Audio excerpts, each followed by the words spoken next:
नमस्कार दोस्तों, the learner point में आप सभी का स्वागत है। दोस्तों आज अपन करेंगे प्रस्तावना के 20 से 25 महत्वपूर्ण प्रश्न जो कि पीछे के एग्जाम में आए हुए हैं। और आप दोस्तों इन प्रश्नों को अच्छे से देखें, उत्तर देने का प्रयास करें, फिर कमेंट बॉक्स में बताना कि आप कितने सही कर पाए हैं। दोस्तों ये प्रश्न पीछे के एग्जाम में आए हुए प्रश्न हैं और निस्संदेह दोस्तों पॉलिटिकल साइंस और इतिहास सब्जेक्ट ऐसा है जिसमें प्रश्न है वो रिवाइज होते हैं, तो ध्यान से देखना। पहला प्रश्न आपके सामने स्क्रीन पर है। निम्नलिखित शब्दों में से कौन से शब्द 42वें संवैधानिक संशोधन द्वारा प्रस्तावना में जोड़े गए? समाजवाद, ग्राम स्वराज, पंथ निरपेक्षता, संपूर्ण प्रभुत्व, संपन्न। तो दोस्तों बताइए इसका राइट आंसर। नीचे देखिए कूट संकेत दिए हैं इनके। तो इसका राइट आंसर क्या हो जाएगा? 42वां संविधान संशोधन दोस्तों 1976 में हुआ था। कब हुआ था? 1976 में। और 1976 में जो संविधान संशोधन हुआ उसमें प्रस्तावना में 3 शब्द जोड़े गए थे। कितने? 3। और वो 3 कौन कौन से थे? तो उनमें से देखिए दोस्तों, एक तो था समाजवादी और एक था पंथ निरपेक्षता। क्या था? पंथ निरपेक्षता। तीसरा शब्द कौन सा था दोस्तों? और इनका क्रम भी आपको ध्यान में रखना है। देखिए पहला शब्द जोड़ा गया था समाजवादी, उसके बाद कोमा दोस्तों पंथ निरपेक्षता, पंथ निरपेक्षता, और फिर कोमा है दोस्तों, ठीक है, अलग से है और अखंडता। और अखंडता। पहले दोस्तों एकता शब्द था भारतीय संविधान की प्रस्तावना में, उसके साथ अखंडता और जोड़ा गया। ये 42वां संविधान संशोधन 1976 में हुआ, उसके तहत जोड़ा गया था। दोस्तों भारतीय संविधान की प्रस्तावना आपके याद होने चाहिए, कंठस्थ होने चाहिए। उनके जो शब्द है वो उनका क्रम ध्यान में होना चाहिए, कौन सा शब्द कितनी बार यूज हुआ है, ये चीजें भी आपको पता होनी चाहिए। नेक्स्ट प्रश्न,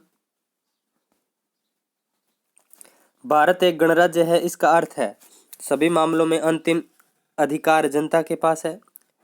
भारत में संसदीय शासन नहीं है। भारत में वंशानुगत शासन नहीं है। भारतीय राज्यों का संघ है, यानी भारत राज्यों का संघ है। तो इसका राइट आंसर क्या हो जाएगा?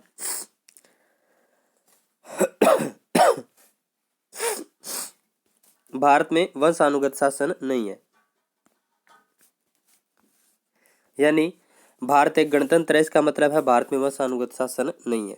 नेक्स्ट है, भारत के संविधान के आमुख का लक्ष्य उसके सभी नागरिकों के लिए सुनिश्चित करना है सामाजिक तथा आर्थिक न्याय, विचार तथा अभिव्यक्ति की स्वतंत्रता, अवसर की समानता या व्यक्ति की प्रतिष्ठा। तो भारत के संविधान के आमुख का लक्ष्य उसके सभी नागरिकों के लिए सुनिश्चित करना है, तो इसका राइट आंसर हो जाएगा उपरोक्त सभी। एक बात ध्यान में रखना दोस्तों, भारतीय संविधान है उसमें कितने प्रकार के न्यायों की बात की गई है? तो 3 प्रकार के। कितने प्रकार के न्यायों की? और स्वतंत्रता की बात की जाए दोस्तों तो 5 प्रकार की स्वतंत्रताओं की बात की गई है।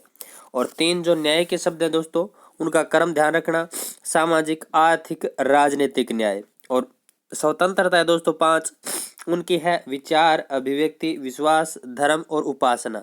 इनका भी क्रम आप ध्यान में रखना।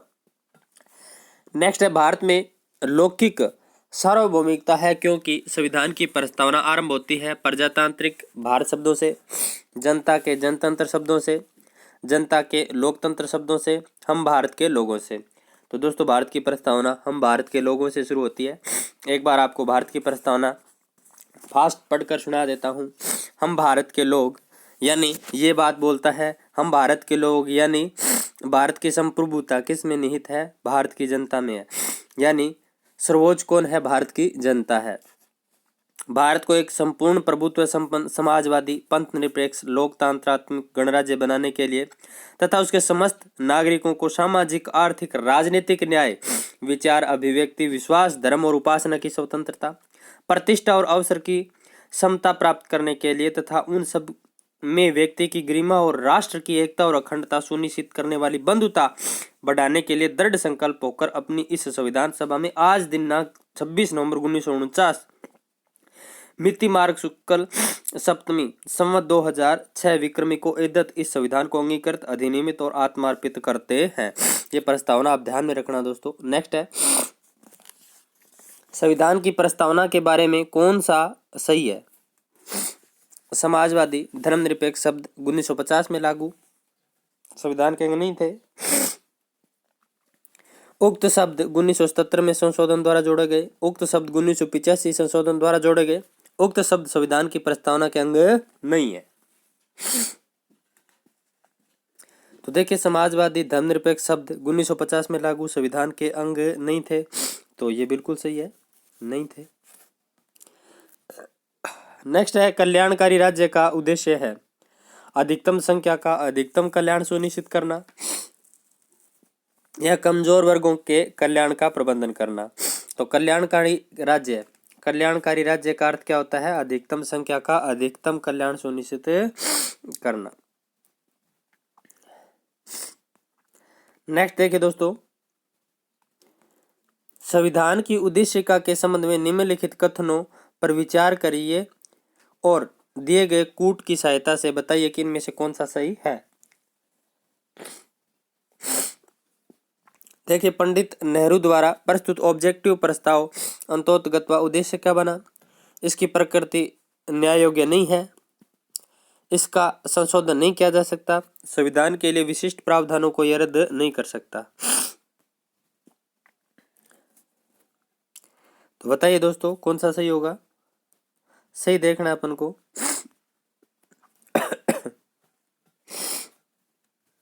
तो देखिए, केवल 1, 2 और 4 सही है, ये गलत है दोस्तों।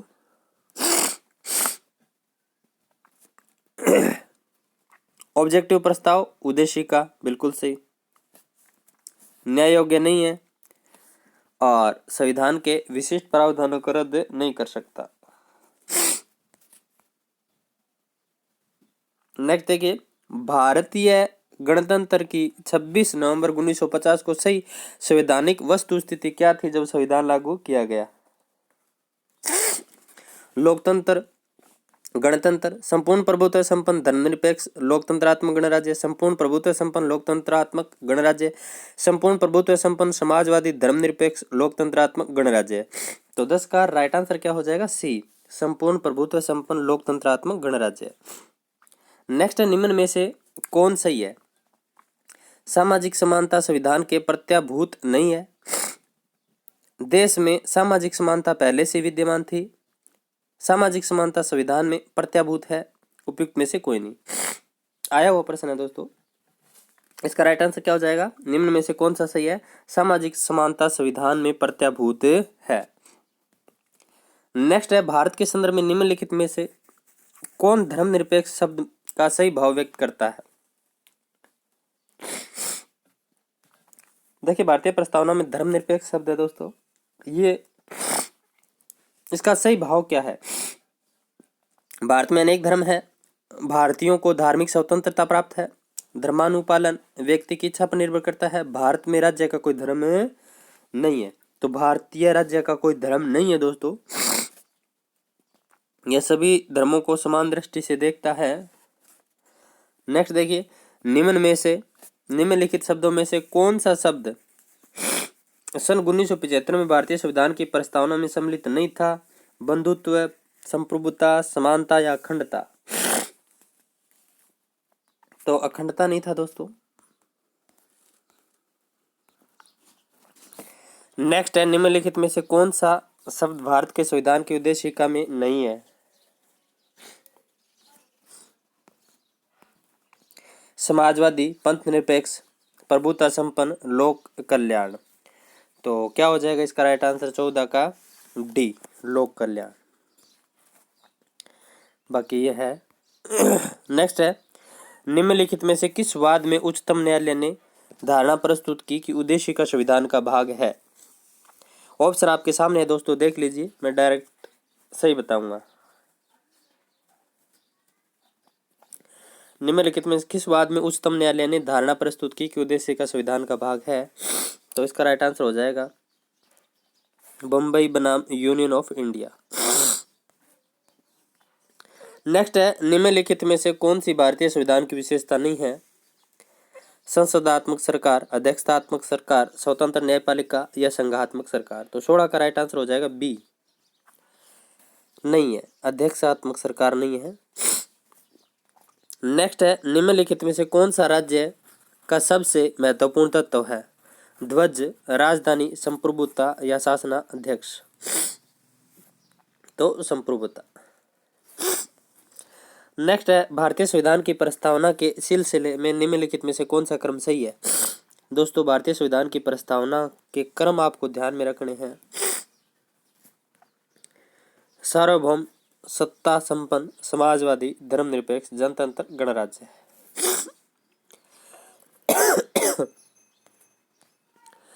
नेक्स्ट है, निम्नलिखित में से कौन भारत को धर्मनिरपेक्ष राज्य वर्णित करता है? मौलिक अधिकार, संविधान की प्रस्तावना, 9वीं अनुसूची, राज्य की नीति निर्देशक तत्व।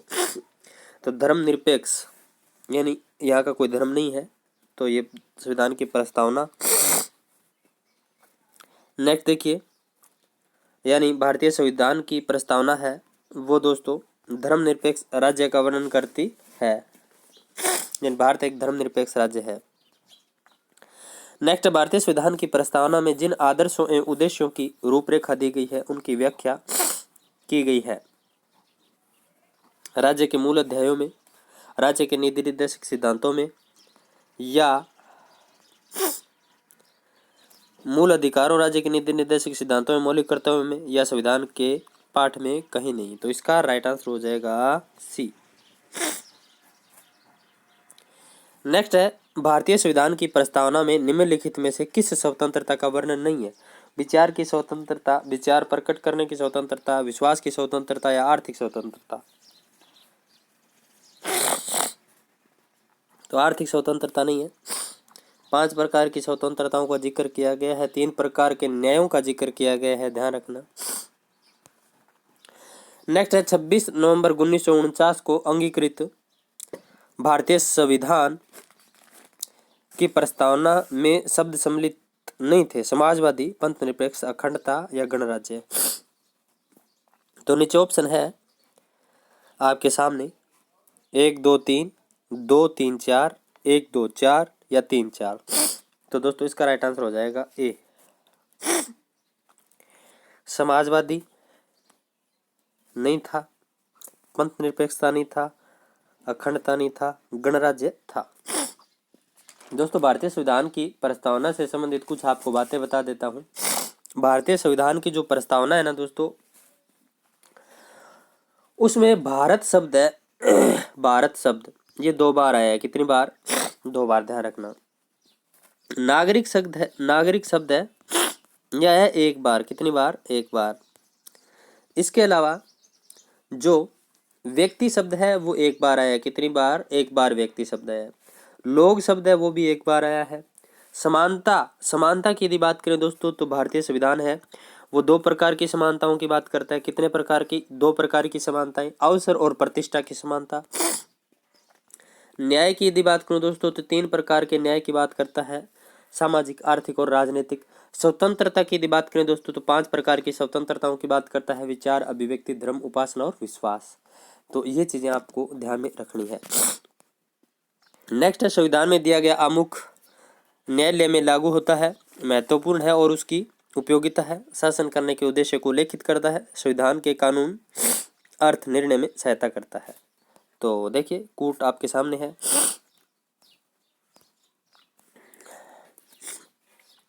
तो इसका राइट आंसर हो जाएगा डी, 2 3 और 4।